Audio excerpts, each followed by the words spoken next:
नमस्कार। ग्रहों की गोचरीय स्थिति पर रेगुलर वीडियो पाने के लिए साप्ताहिक राशिफल, मासिक राशिफल, त्रैमासिक राशिफल और ग्रहों के बाकी गोचर पर भी रेगुलर अपडेट्स पाने के लिए, जिसके हिसाब से आप अपने जीवन में थोड़ी गाइडेंस प्राप्त कर सकें, इसके लिए मेरे चैनल को अवश्य सब्सक्राइब करें। जिन लोगों ने सब्सक्राइब कर रखा है वो ऑल ये जो नोटिफिकेशन सेटिंग होती है इसको क्लिक करें, क्योंकि कभी कभी कुछ लोग बोलते हैं उनको नोटिफिकेशन नहीं मिलती। आशा करता हूँ चैनल को सब्सक्राइब करेंगे और रेगुलर वीडियोस अवश्य आप देखेंगे। नमस्कार। ओम गणेशाय नमः। ओम नमः शिवाय। मैं निखिल ज्योतिष आचार्य आप सभी का मेरे चैनल पर पुनः स्वागत करता हूँ। आशा करता हूँ कि आप सभी स्वस्थ होंगे। महादेव की कृपा आप सभी पर सदैव बनी रहे।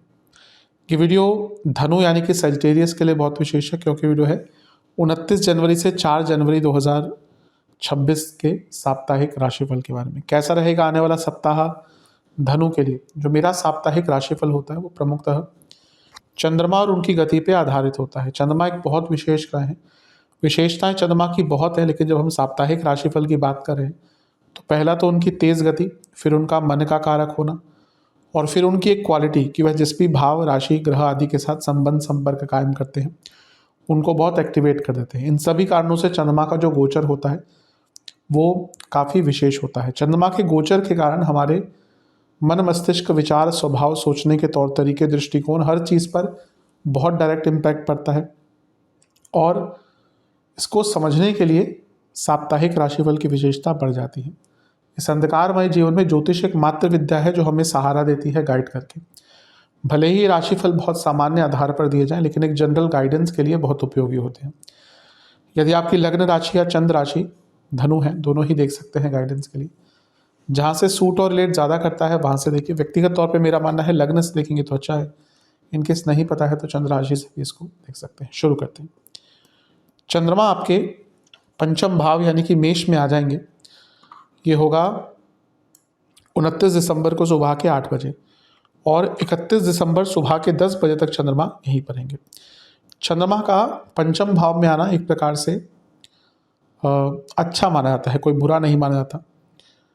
हाँ, अष्टमेश है पंचम में, इसके कुछ अच्छे बुरे प्रभाव होते हैं। अच्छा प्रभाव अचानक से धन, स्पेकुलेटिव मार्केट्स, गुप्त धन की वृद्धि, पैसे कमाने के अचानक से आइडियाज़, अचानक से मौके, ये सब अच्छा है। लेकिन जब भी अष्टमेश पंचम में आते हैं तो व्यक्ति का मन बहुत या उसकी बुद्धि बहुत भ्रमित हो सकती है, क्योंकि अष्टम अनिश्चितता का भाव है, पंचम भाव थॉट प्रोसेस है। तो आपका अपने मन पर, अपने मस्तिष्क पर, अपने विचारों पर नियंत्रण रखना अनिवार्य रहेगा। नवम से बैठे केतु की दृष्टि है जो धार्मिक आध्यात्मिक दृष्टिकोण के लिए बहुत अच्छा है। लेकिन केतु कभी कभी बिना किसी कारण के व्यक्ति को डिटैच्ड और उदासीन कर देते हैं। तो पास्ट में जाने से बचिएगा। जो चीज़ आपको या जो लोग आपको नेगेटिवली इन्फ्लुएंस करते हैं उनसे बचिएगा, और अपने मन को, अपने मस्तिष्क को, अपने पूरी परिस्थिति को थोड़ा प्रसन्नचित्त रखिएगा। ऐसे लोगों के साथ रहिएगा जो आपको प्रसन्न रखें। नवांश कुंडली, ये टाइम प्योरिफिकेशन का है, मेंटल प्योरिफिकेशन। कभी कभी एक ब्रेक लेकर थोड़ा सा समझना चाहिए, चीज़ों को सहज करना चाहिए। दशांश कुंडली, कार्य क्षेत्र में सब ठीक दिख रहा है। एक ही दिक्कत दिख रही है कि आप अपना श्रेय प्राप्त नहीं कर पाते, मतलब कि आप अपने हक के लिए लड़ नहीं पाते। अगर आपका कुछ हक है, आपका कोई श्रेय है, उसके लिए स्टैंड लीजिए। जहाँ तक बिजनेस की बात है, बहुत अच्छा टाइम है, पैसा आएगा। लव लाइफ, आगे बढ़ने की सोचिए। अब लगता है कि बहुत स्थगित हो गई हैं चीज़ें, बहुत स्टैग्नेटेड हो गई हैं। वैवाहिक जीवन, सेम चीज़ कहूँगा, आगे बढ़ने की सोचिए। स्टूडेंट्स, आप बहुत ओवर कॉन्फिडेंट हो गए और यहाँ पे उसका प्रभाव बहुत दिखेगा। जहाँ तक सेहत की बात है, बीपी की प्रॉब्लम, गले के रोग, इन्फेक्शंस। सर्वाष्टक में आपका लाभ स्थान बली है, ये अपने आप में इंगित कर रहा है कि पैसा तो आएगा ही हफ्ते के शुरुआती भाग में, इसको कोई रोक नहीं सकता।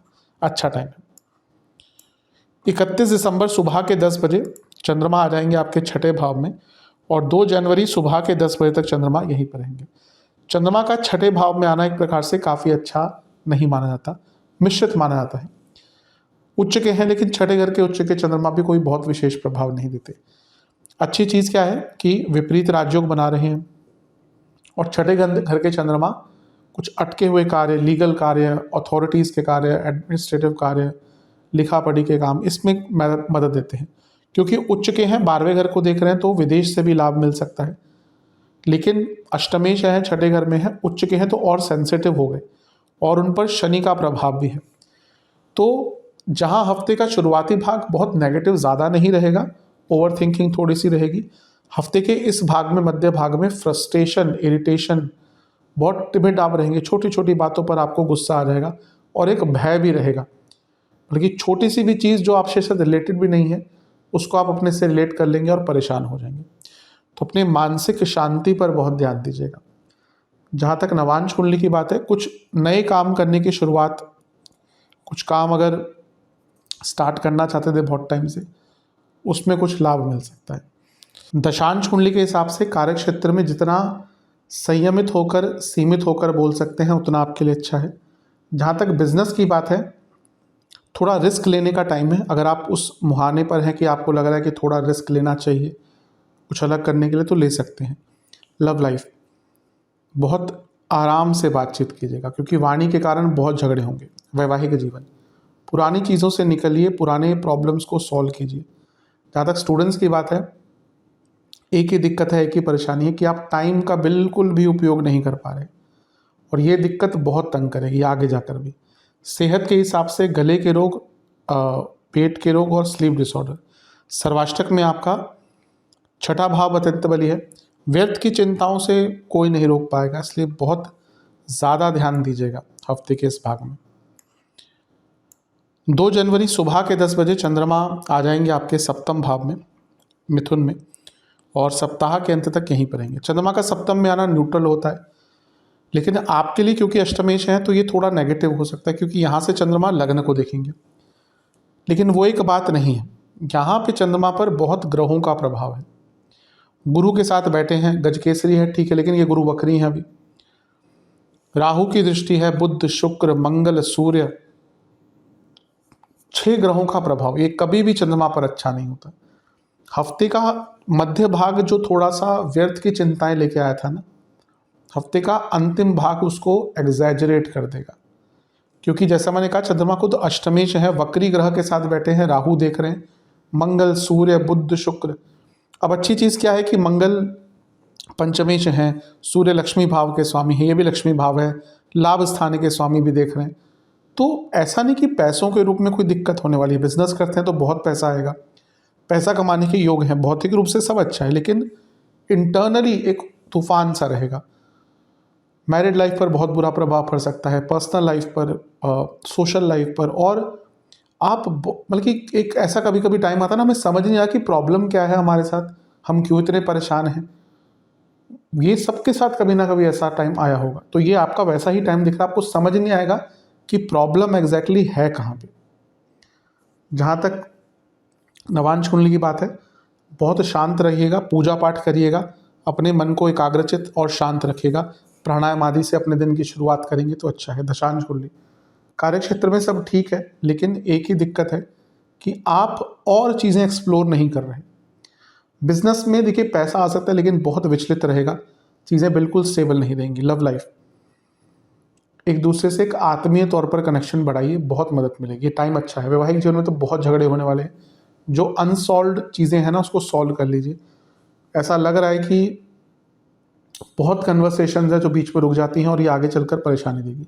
स्टूडेंट्स, आप बहुत अच्छा कर सकते हैं अपने जीवन में, बस आपको यही सोचना है, यही समझना है कि आपको अपने कॉन्फिडेंस को बढ़ाना है। वो किस चीज़ से कर सकते हैं वो आपके ऊपर है, हर व्यक्ति के लिए वो अलग चीज़ होती है, लेकिन अपने कॉन्फिडेंस पर काम कीजिए, यकीन मानिए बहुत आगे बढ़ सकते हैं। सेहत के हिसाब से गले के रोग पूरे हफ्ते बने रहेंगे। हफ्ते के अंत में गॉल ब्लैडर, किडनी की प्रॉब्लम, हड्डियों के रोग और बीपी के रोग तंग करेंगे। सर्वाष्टक के हिसाब से आपका पंचम भाव बली है। जितना हो सके अपने जीवन को सरल रखिए, आपको मदद मिलेगी। उपाय के स्वरूप में आपको शिव चालीसा और गौरी चालीसा का एक बार पाठ करना है। आशा करता हूँ वीडियो काम आएगा। चल पे रहे, सब्सक्राइब कीजिए, वीडियो को लाइक कीजिए। मिलता हूँ अगली वीडियो में, तब तक के लिए ओम नमः शिवाय।